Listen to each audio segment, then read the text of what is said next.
Les parlementaires de Guyane au chevet d'Eau Plata, la sénatrice Marie-Laure Phinera-Hort a organisé un déplacement en hélicoptère le 15 octobre dernier avec le député Lénaïque Adam et le secrétaire général adjoint de NFG, Nouvelle Force de Guyane, Chester Léonce. Ensemble, ils ont rendu visite aux employés du site de Dieu Merci sur la commune de Saint-Élie, dont l'avenir est plus qu'incertain.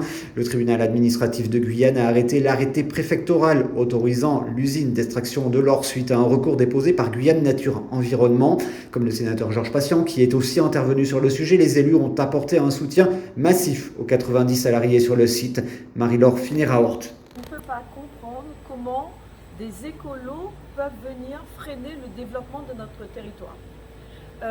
Nous avons des retards structurels hyper importants. Aujourd'hui, on essaye de rattraper. Vous êtes dans une société régulière. Ce n'est pas un site irrégulier.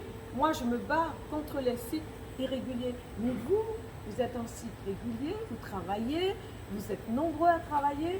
Je ne peux pas comprendre comment des écologistes peuvent venir chez moi en Guyane. Je suis guyanaise. Moi, j'ai envie de voir mon pays se développer, quel que soit le sujet. Là, on se trouve dans les mines, mais dans tout, il n'est pas question que nous restions encore en arrière. Le député Lénaïque Adam est sans appel. Il veut stopper net les écologistes. Écoutez-le. Et tout simplement vous dire que vous avez notre total soutien.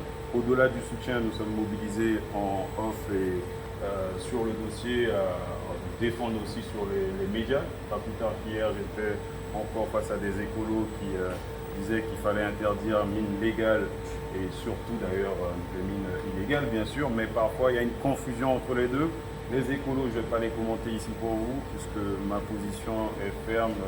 C'est quelque chose, en tout cas, ce sont des personnes qu'il faut éradiquer du territoire. On a vu le sujet du Larivo, où aucune préoccupation de notre approvisionnement en électricité. On voit ici aucun intérêt pour vos familles et vous-même. C'est la destruction en permanence. Ce n'est pas l'intérêt de la Guyane, c'est leur combat personnel. Et pour mieux se revendre ailleurs dans des combats parfois pas toujours justifiés et souvent inutiles, surtout en Guyane.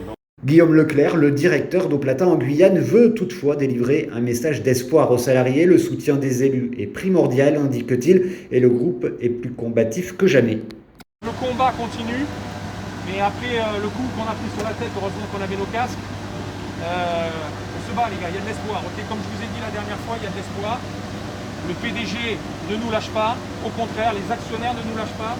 Vous êtes en train de vous mobiliser, les forces politiques de Guyane sont là. Je ne pense pas qu'elles se soient fait plaisir à louer un hélicoptère, à faire 2 heures d'hélico aller-retour pour le plaisir. C'est qu'il y a vraiment de la sincérité là-dedans. Ces gens-là qui représentent la Guyane veulent qu'au niveau français, on arrête de stigmatiser notre industrie ici. Donc, on y croit, on reste professionnel, messieurs, professionnel jusqu'au bout. Même s'il y a une mauvaise nouvelle, on a été professionnel à l'ouverture, on restera professionnel jusqu'à la fermeture. Ok ? Je compte sur vous, merci. Un message bien reçu par Enoch Daméus et Sweetie Bantifo. Ils sont salariés sur le site de Dieu Merci. Les conséquences d'un arrêt de l'usine aujourd'hui, waouh, elles sont grandes. J'ai un fils en études à l'université en métropole, où je paye sa chambre universitaire. Je me demande, est-ce que je vais devoir lui dire que tu vas devoir arrêter les études parce que demain, je ne serai plus en capacité de te payer ta chambre. Et ça, je ne sais pas comment faire. Je me pose des questions aujourd'hui à savoir quelle sera demain. Absolument pas. Il faut savoir que je suis technicien d'environnement, c'est-à-dire que c'est mon boulot. On est à 2 et c'est notre boulot de surveiller quotidiennement les rejets de l'usine. Et il faut savoir que jusqu'au jour d'aujourd'hui, on n'a jamais pollué. Tout au niveau au rejet 1, qui est le rejet qui part directement dans l'environnement.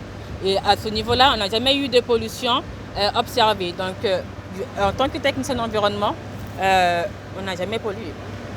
Si les parlementaires sont tous fortement mobilisés, la CTG ne s'est pas encore positionnée sur le sujet. Mais Chester Léonce, qui est 9e vice-président et secrétaire général de NFG, entend convaincre et surtout appelle lui aussi à faire le choix de l'emploi en Guyane.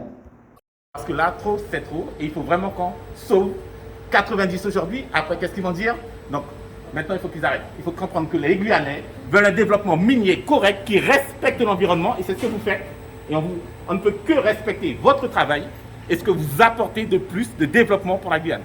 Donc, on fera tout demain, dès demain, aussitôt, pour qu'on puisse garder cette mine ouverte, qu'on puisse la développer au mieux.